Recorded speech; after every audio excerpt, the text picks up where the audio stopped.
In the Court by Anton Chekhov. At the district town of N. In the cinnamon-colored government house in which the Zemstvo, the sessional meetings of the justices of the peace, the rural board, the liquor board, the military board, and many others sit by turns, the circuit court was in session on one of the dull days of autumn. Of the above-mentioned cinnamon-colored house, a local official had wittily observed, "Here is justitia, here is politia, here is militia, a regular boarding school of high-born young ladies. But, as the saying is, too many cooks spoil the broth." And probably that is why the house strikes, oppresses, and overwhelms a fresh unofficial visitor with its dismal baroque-like appearance, its decrepit condition, and the complete absence of any kind of comfort, external or internal. Even on the brightest spring days it seems wrapped in a dense shade, and on clear moonlight nights, when the trees and the little dwelling houses merged in one blur of shadow seem plunged in quiet slumber, it alone absurdly and inappropriately towers, an oppressive mass of stone, above the modest landscape, spoils the general harmony, and keeps sleepless vigil as though it could not escape from burdensome memories of past unforgiven sins. Inside it is like a barn and extremely unattractive. It is strange to see how readily these elegant lawyers, members of committees, and marshals of nobility, who in their own homes will make a scene over the slightest fume from the stove, or stain on the floor, resign themselves here to whirring ventilation wheels, the disgusting smell of fumigating candles, and the filthy, forever perspiring walls. The sitting of the circuit court began between 9 and 10. The program of the day was promptly entered upon with noticeable haste. The cases came on one after another and ended quickly, like a church service without a choir, so that no mind could form a complete picture of all this party-colored mass of faces, movements, words, misfortunes, true sayings and lies, all racing by like a river in flood. By 2 o'clock a great deal had been done. 2 prisoners had been sentenced to service in convict battalions, one of the privileged class had been sentenced to deprivation of rights and imprisonment, one had been acquitted, one case had been adjourned. At precisely 2 o'clock the presiding judge announced that the case of the peasant Nikolai Harlamov, charged with the murder of his wife, would next be heard. The composition of the court remained the same as it had been for the preceding case, except that the place of the defending counsel was filled by a new personage, a beardless young graduate in a coat with bright buttons. The president gave the order, "Bring in the prisoner!" But the prisoner, who had been got ready beforehand, was already walking to his bench. He was a tall, thick-set peasant of about 55, completely bald, with an apathetic, hairy face and a big red beard. He was followed by a frail-looking little soldier with a gun. Just as he was reaching the bench the escort had a trifling mishap. He stumbled and dropped the gun out of his hands, but caught it at once before it touched the ground, knocking his knee violently against the butt end as he did so. A faint laugh was audible in the audience. Either from the pain or perhaps from shame at his awkwardness, the soldier flushed a dark red. After the customary questions to the prisoner, the shuffling of the jury, the calling over and swearing in of the witnesses, the reading of the charge began. The narrow-chested, pale-faced secretary, far too thin for his uniform, and with sticking plaster on his check, read it in a low, thick bass, rapidly like a sacristan, without raising or dropping his voice, as though afraid of exerting his lungs.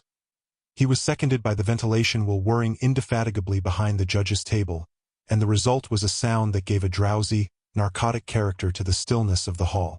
The president, a short-sighted man, not old but with an extremely exhausted face, sat in his armchair without stirring and held his open hand near his brow as though screening his eyes from the sun. To the droning of the ventilation wheel and the secretary he meditated. When the secretary paused for an instant to take breath on beginning a new page, he suddenly started and looked round at the court with lusterless eyes, then bent down to the ear of the judge next to him and asked with a sigh, "Are you putting up at Demyanov's, Matvey Petrovitch?" "Yes, at Demyanov's," answered the other, starting too. "Next time I shall probably put up there too. It's really impossible to put up at Tipyakov's.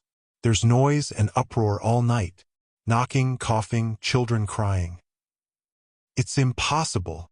The assistant prosecutor, a fat, well-nourished, dark man with gold spectacles, with a handsome, well-groomed beard, sat motionless as a statue, with his cheek propped on his fist, reading Byron's Cain.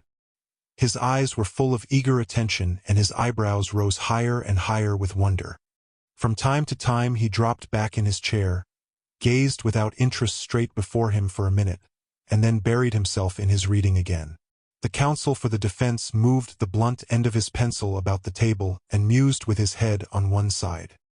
His youthful face expressed nothing but the frigid, immovable boredom which is commonly seen on the face of schoolboys and men on duty who are forced from day to day to sit in the same place, to see the same faces, the same walls. He felt no excitement about the speech he was to make, and indeed what did that speech amount to? On instructions from his superiors in accordance with long-established routine, he would fire it off before the jurymen, without passion or ardor, feeling that it was colorless and boring, and then gallop through the mud and the rain to the station, thence to the town, shortly to receive instructions to go off again to some district to deliver another speech. It was a bore. At first the prisoner turned pale and coughed nervously into his sleeve, but soon the stillness, the general monotony and boredom infected him too. He looked with dull-witted respectfulness at the judges' uniforms, at the weary faces of the jurymen, and blinked calmly. The surroundings and procedure of the court, the expectation of which had so weighed on his soul while he was awaiting them in prison, now had the most soothing effect on him. What he met here was not at all what he could have expected. The charge of murder hung over him, and yet here he met with neither threatening faces nor indignant looks nor loud phrases about retribution nor sympathy for his extraordinary fate. Not one of those who were judging him looked at him with interest or for long. The dingy windows and walls, the voice of the secretary, the attitude of the prosecutor were all saturated with official indifference and produced an atmosphere of frigidity, as though the murderer were simply an official property, or as though he were not being judged by living men, but by some unseen machine, set going goodness knows how or by whom. The peasant, reassured, did not understand that the men here were as accustomed to the dramas and tragedies of life and were as blunted by the sight of them as hospital attendants are at the sight of death, and that the whole horror and hopelessness of his position lay just in this mechanical indifference.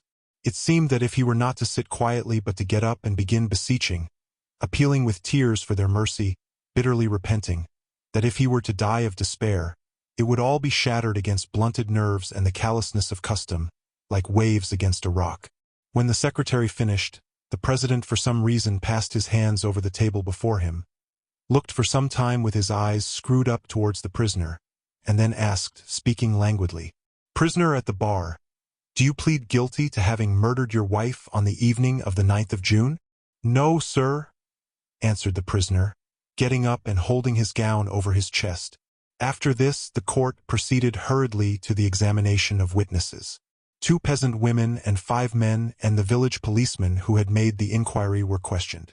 All of them, mud-bespattered, exhausted with their long walk and waiting in the witnesses' room, gloomy and dispirited, gave the same evidence. They testified that Harlamov lived well with his old woman like anyone else, that he never beat her except when he had had a drop, that on the 9th of June when the sun was setting the old woman had been found in the porch with her skull broken, that beside her in a pool of blood lay an axe. When they looked for Nikolai to tell him of the calamity, he was not in his hut or in the streets. They ran all over the village, looking for him. They went to all the pothouses and huts, but could not find him. He had disappeared, and 2 days later came of his own accord to the police office, pale, with his clothes torn, trembling all over. He was bound and put in the lockup. "Prisoner," said the president, addressing Harlamov, "cannot you explain to the court where you were during the 3 days following the murder?" "I was wandering about the fields, neither eating nor drinking." "Why did you hide yourself, if it was not you that committed the murder?" "I was frightened. I was afraid I might be judged guilty." "Aha! Good. Sit down." The last to be examined was the district doctor who had made a postmortem on the old woman. He told the court all that he remembered of his report at the postmortem and all that he had succeeded in thinking of on his way to the court that morning. The president screwed up his eyes at his new glossy black suit, at his foppish cravat, at his moving lips. He listened, and in his mind the languid thought seemed to spring up of itself. Everyone wears a short jacket nowadays. Why has he had his made long? Why long and not short? The circumspect creak of boots was audible behind the president's back. It was the assistant prosecutor going up to the table to take some papers. "Mikhail Vladimirovich," said the assistant prosecutor, bending down to the president's ear. "Amazingly slovenly the way that Koraisky conducted the investigation. The prisoner's brother was not examined. The village elder was not examined. There's no making anything out of his description of the hut." "It can't be helped, it can't be helped," said the president, sinking back in his chair. "He's a wreck. Dropping to bits." "By the way," whispered the assistant prosecutor, "look at the audience in the front row, the third from the right. A face like an actor's. That's the local Croesus. He has a fortune of something like 50,000. Really? You wouldn't guess it from his appearance. Well, dear boy, shouldn't we have a break? We will finish the case for the prosecution, and then, as you think best." "Well?" The president raised his eyes to the doctor. "So you consider that death was instantaneous?" "Yes, in consequence of the extent of the injury to the brain substance." When the doctor had finished, the president gazed into the space between the prosecutor and the counsel for the defense and suggested, "Have you any questions to ask?" The assistant prosecutor shook his head negatively, without lifting his eyes from Kane. The counsel for the defense unexpectedly stirred and, clearing his throat, asked, "Tell me, doctor, can you from the dimensions of the wound form any theory as to the mental condition of the criminal? That is, does the extent of the injury justify the supposition that the accused was suffering from temporary aberration?" The president raised his drowsy, indifferent eyes to the counsel for the defense. The assistant prosecutor tore himself from Kane and looked at the president. They merely looked, but there was no smile, no surprise, no perplexity. Their faces expressed nothing. Perhaps, the doctor hesitated. If one considers the force with which, the criminal strikes the blow. However, excuse me, I don't quite understand your question. The counsel for the defense did not get an answer to his question, and indeed he did not feel the necessity of one. It was clear even to himself that that question had strayed into his mind and found utterance simply through the effect of the stillness, the boredom, the whirring ventilator wheels. When they had got rid of the doctor, the court rose to examine the material evidences. The first thing examined was the full-skirted coat, upon the sleeve of which there was a dark brownish stain of blood. Harlamov, on being questioned as to the origin of the stain, stated, 3 days before my old woman's death Penkov bled his horse. I was there. I was helping to be sure and got smeared with it. But Penkov has just given evidence that he does not remember that you were present at the bleeding. I can't tell about that. Sit down." They proceeded to examine the axe with which the old woman had been murdered. "That's not my axe," the prisoner declared. "Whose is it, then?" "I can't tell. I hadn't an axe." "A peasant can't get on for a day without an axe. And your neighbor Ivan Timofeyich, with whom you mended a sledge, has given evidence that it is your axe." "I can't say about that, but I swear before God." Harlamov held out his hand before him and spread out the fingers. "Before the living God. And I don't remember how long it is since I did have an axe of my own. I did have one like that, only a bit smaller, but my son Prohor lost it. 2 years before he went into the army. He drove off to fetch wood, got drinking with the fellows and lost it." "Good, sit down." This systematic distrust and disinclination to hear him probably irritated and offended Harlamov. He blinked and red patches came out on his cheekbones. "I swear in the sight of God," he went on, craning his neck forward. "If you don't believe me, be pleased to ask my son Prohor. Proshka, what did you do with the axe?" he suddenly asked in a rough voice, turning abruptly to the soldier escorting him. "Where is it?" It was a painful moment. Everyone seemed to wince and as it were shrink together. The same fearful, incredible thought flashed like lightning through every head in the court. The thought of possibly fatal coincidence, and not one person in the court dared to look at the soldier's face. Everyone refused to trust his thought and believed that he had heard wrong. "Prisoner, conversation with the guards is forbidden," the president made haste to say. No one saw the escort's face, and horror passed over the hall unseen as in a mask. The usher of the court got up quietly from his place and, tiptoeing with his hand held out to balance himself, went out of the court. Half a minute later there came the muffled sounds and footsteps that accompany the change of guard. All raised their heads and, trying to look as though nothing had happened, went on with their work. Dear listener, we close the pages on another tale, a journey through words, imagination, and emotion.